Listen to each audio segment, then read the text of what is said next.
So, yun Sabi po ni Mama, pagka-graduate ko po ng grade 12, nagsabi na din po ako sa kanya na magtatrabaho na lang po ako.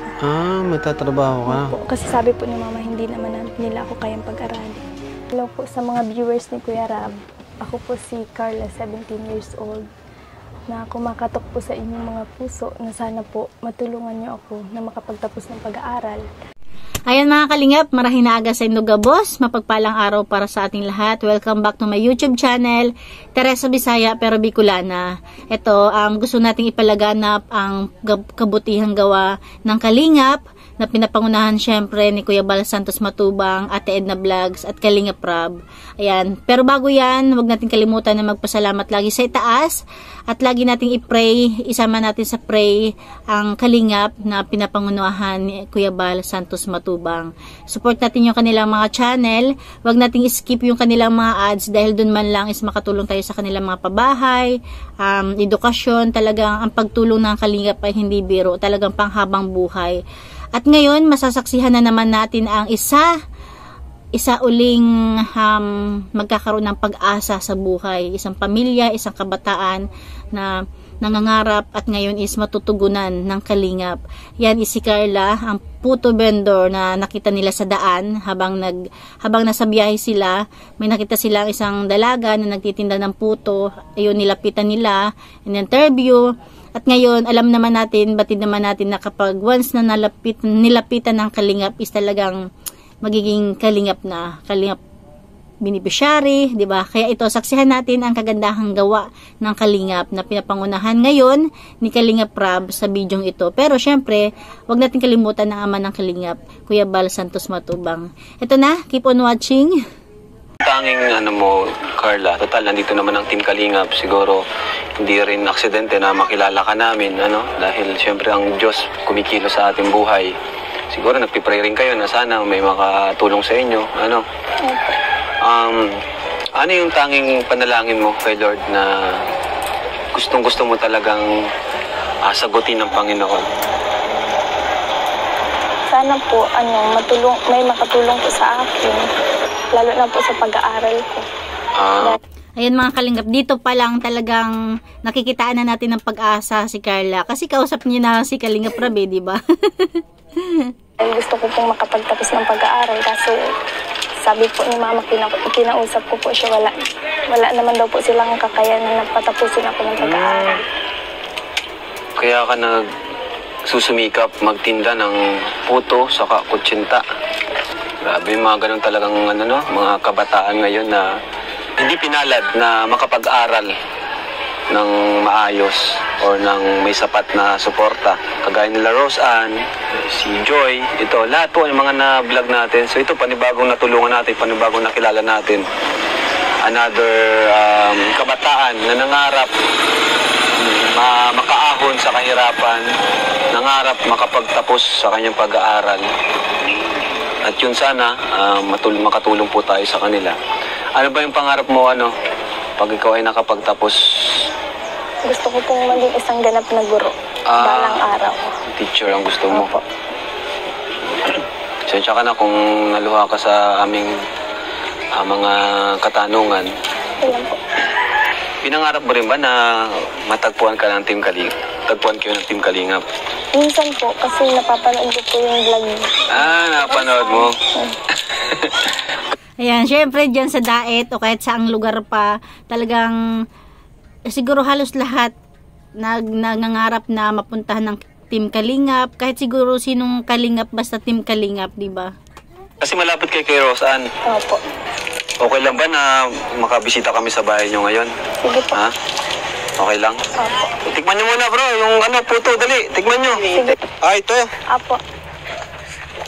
Ay, kubo-kubo lang talaga, Kumakalingap yung bahay nila, Napaka-simple lang din talaga. Yun. Parang ganyan yung bahay namin sa Bicol noon.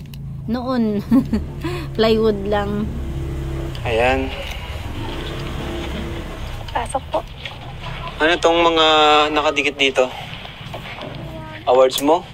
Opo. Grabe, may mga awards din po siya. Achiever din. Wala ba kayong ilaw? Wala po. Wala po kaming kuryente. Wala kayong kuryente. Opo. Naku po. Wala silang kuryente. Ito yung mga awards ni Carla. Daming Ang galing. awards, oh. May medal. Achiever din pala si Carla, oh. Saan ka gumagawa dito ng ano? Saan ka gumagawa ng puto? Yan. Saan dyan? Ang liit ng bahay din nila, ano bro? Pero malinis. Di ba? Yan. Opo. Kasi ano yan eh. Yan yung first time, di ba? Aksidente o hindi sinasadya pagpunta dyan nila Kalingap Rab. Pero at least, nakita nila, malinis yung bahay ni Carla. Yan. Paano ko gumagawa? Galing naman ito. Talagang madiskarte. Una po, nagmamasak po ako ng arena. Pinagbubukod ko po. Halimbawa, sa isang planggana po yung para sa kutsinta, tapos sa isang planggana naman po yung para sa puto. Tapos, ilalagyan ko na po ng mga halo nila. Buti tansyado mo na ano. Opo. Ilang taon na ba? Taon ka na rin na nagtitinda? Matagal na rin? Simula nung grade 10 po ako. Taon na rin. Matagal na rin. Ang init pati dito. Wala kayong kuryente. Wala po. Ay, titis nyo na lang yung kasama siguro sa flavor, yung pawis, ano? Wala nang sarap. Mainit tayo. Siyempre, tutuloy yung pawis mo habang nagmamasa. Minsan ba, habang naggagawa ka ng puto, minsan malungkot ka, ganyan. Siyempre, dala-dala mo yung mga problema. Wala kailangan mong gawin yon kasi kung di mo naman ginawa, wala kang baon. Opo. Kasi ano po, Iyak na naman. Sige, okay lang yan. Sige lang. Meron ka bang dinadalang kalungkutan ngayon? Ano, Carla? Ano yun? pag naiisip ko po na hindi po ako makapagtatapos ng pag-aaral. Yun po. Yun yung doon ka nalulungkot. Opo, kasi gustong-gusto ko po talaga makapagtapos ng pag-aaral. Para, At least yung pangarap andun na, ano? opo. Kailangan na lang suporta. Kung sakaling walang tumulong sa inyo, kaya mo bang makapag-college? Hindi po. Hindi talaga. Halos same din ni Rose hanggang high school, senior high, ganon. So, yun Sabi po ni Mama, pagka-graduate ko po ng grade 12, nagsabi na din po ako sa kanya na magtatrabaho na lang po ako. Magtatrabaho ka? Opo, kasi sabi po ni Mama, hindi naman nila ako kayang pag-aralin. Pero kung ikaw ang papipiliin, talagang gusto mong mag-aral? Opo, gusto ko pong makapagtapos. Kahit dito sa State College, ganon. Bilang edok. Opo. Naalala ko nung nandyan pa ako sa diet ng bata pa ako, pag sinabi State College, naku, big time na. Ngayon, nilalang lang bakit marami na bang big time dyan ngayon? Po. Hello po sa mga viewers ni Kuya Rab. Ako po si Carla, 17 years old, na kumakatok po sa inyong mga puso na sana po matulungan niyo ako na makapagtapos ng pag-aaral. Kasi gustong-gusto ko po talaga makapagtapos ng pag-aaral para po matulungan ko sila Mama. Lahat po gagawin ko para makapagtapos ng pag-aaral para po maiahon ko rin sila Mama sa kahirapan balang araw. Kasi si Papa po wala naman pong sapat na trabaho. Nangingisda lang si Papa. Kapag wala nga pong huli, wala po pong baon. Ayan, alam naman natin na talagang matutulungan siya ni Kalingap Rab. Pero kahit papaano is, kung may mag-sponsor, di mas malaking pasasalamat yan ni Kalingap Rab dahil mas marami sila matutulungan. Pero kung sakali mang wala mag-sponsor, tuloy pa rin ang pagtulong niya ni Kalingap Rab, o diba? Yung pinakamahirap na naranasan ko po talaga nung sabay pong na-confine si Mama sa si Papa sa ospital na halos walang-wala na po talaga kami nung halos nga po nawala na ako ng gana ng mag-aral kasi wala po talaga akong upang baon, pati na rin po yung mga kapatid ko.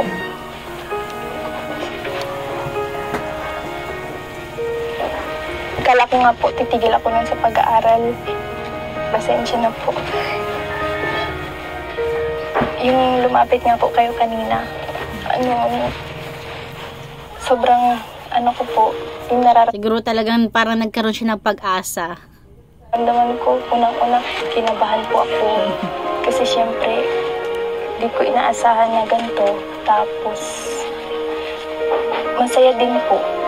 Kasi alam ko na kapag lumapit po kay Kuya Rab, talagang matutulungan niyo po. Tama. Salamat Kuya Rab kasi nakarating po kayo dito sa barangay namin. Talagang ganito po talaga yung sobrang hirap po talaga dito sa amin. Ayan, ayun po, grabe. Sobrang Ayan, kung sa mahirap talaga, napakaraming mahihirap dyan. Kaya napakaswerte ng napupuntahan ni Kalingap Rab at ng buong team ng Kalingap. nakadala ng emotion yung mga kwento ni Carla. Mga nagsusumikap, kagaya nila Rose Ann, no? Lahat sila, Ladara, talagang may kanya-kanyang story na kanya-kanyang pagsubok na dinaranas. And lahat sila lumalaban, kanya-kanya silang battle, kanilang buhay. Lahat sila gustong makapagtapos ng pag-aaral. Yun yung importante. Andun na yung pangarap eh. Ang may tutulong na lang po natin yung suporta. Yun na lang po ang kailangan nila. So, sana po si Carla ay karagdagan po sa ating mga beneficiaries na matulungan po natin sa abot po ng ating makakaya. Kaya sana po, huwag niyo pong kalimutang sumuporta sa ating YouTube channel. Ito pong bahay nila. Sobrang liit po, sa totoo lang. Tapos walang kuryente at napakainit. Ilang kayo magkakapatid? 4 po. And 4 na po silang magkakapatid na nagsisiksikan dito. Natulog. Ano kayo natulog? Dito, nalatag ka dito. Opo, tabi-tabi lang po kami. Tabi-tabi lang kayo. Ayun, grabe ano. So, sa ngayon, Carla, bigay ako sa inyo. Wala naman kasi kaming dalangan eh. Bigla sa groceries kasi biglaan din yung nakita ka namin. Ano? O, diba? Nakakatuwa talagang biglaan. Ibig sabihin, wala naka-scout sa kanya. As in, on the spot, nakita siya ni Kalingap Rab at ng K-Boys. Kaya nakakatuwa talagang kumikilos si Lord sa buhay ni Carla nung oras na yun, nung makita siya ni Kalingap Rab.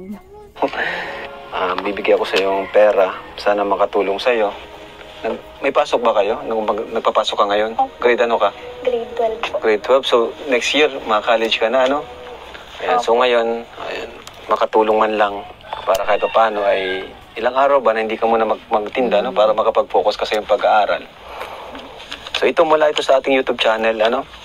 Yan, dyan din talaga isa sa mga nakakapabilib sa kanya, kay Kalingap Rab, dahil ang YouTube channel talaga niya, ang kinikita niya sa kanyang YouTube channel, yun yung mga pinapantulong niya sa ibang tao, pinapagawa niyang bahay. Kaya laking pasalamat niya sa mga sponsor, lalong-lalo na sa COOS na napakalaking halaga na naibibigay, nakakatulong kahit papano. Kaya sa mga gustong mag-sponsor, ayan yung kanyang di ba, pinakita kanina yung page niya. Ayan, tapos kung di naman natin wala tayong kakayahang mag-sponsor, manood lang tayo ng kanyang mga video, wag nating skip yung mga ads, sapat na. Mga viewers natin, thank you so much po sa inyo. So, bigyan po natin si Carla ng 5,000 pesos. Ayan. Umiti ka na, Carla. Alam kong grabe. Diba? Hindi na kailangan maghintay ni Kalingap Rab na may mag-sponsor bago siya tumulong. Talagang sa kanya mismo nanggaling pera niya mismo, is yun yung pinantutulong niya. Grabe ang mo, lungkot mo. Pasensya ka na. Gusto mo lang naman magtinda, pero bakit ngayon pinaiyak ka ng Team Kalinga? Gusto lang naman niya magtinda, pero ngayon umiiyak siya. At least yung iyak ni Carla is may pag-asa na iyak sa galak. Natutuwa siya sa galak. Talagang nagkaroon siya ng pag-asa, hindi lang siya, pati ang buong pamilya niya. O diba, talagang nakakatuwa. Kaya support natin yung Kalingap, buong team ng Kalingap, lalong-lalo na si Kuya Bal at Kalingap Rab. Ayan lang mga Kalingap, thank you for watching. God bless you all and Jesus loves you.